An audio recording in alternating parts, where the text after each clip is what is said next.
our 3 steps, let's break this down. This question's asking for which findings for the key problem, serotonin syndrome.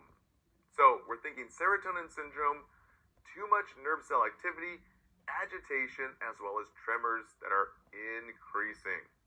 So the memory trick we use for serotonin syndrome is SRI, like an SSRI here. So S for shakiness and tremors, as well as sweaty and fever.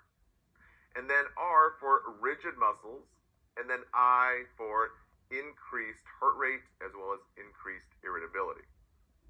So the solution we're looking for are findings that are expected in this issue. So option number 1, 2, 3, and 4 are correct here. So agitation is a sign and symptom of irritability. Sweatiness is a sign and symptom of this issue, as well as febrile, the patient's really hot. And option 4, tremors or shakiness is also an issue. And option 5, increased heart rate is a sign and symptom of the issue here of SSRI or serotonin syndrome. Big time tachycardia. Now the only one that was incorrect here is option 6. Guys, rigidity is a sign and symptom of this issue, not muscle flaccid. That's basically just weak flaccid. We're looking for rigid here.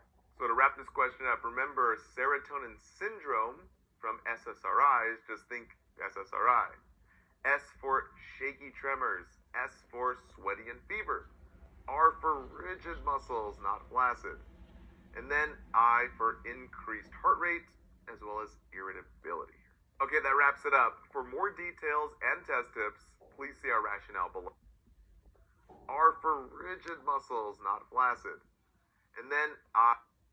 S for shaky tremors, S for sweaty and fever, R for rigid muscles, not flaccid, and then I for increased heart rate, as well as irritability.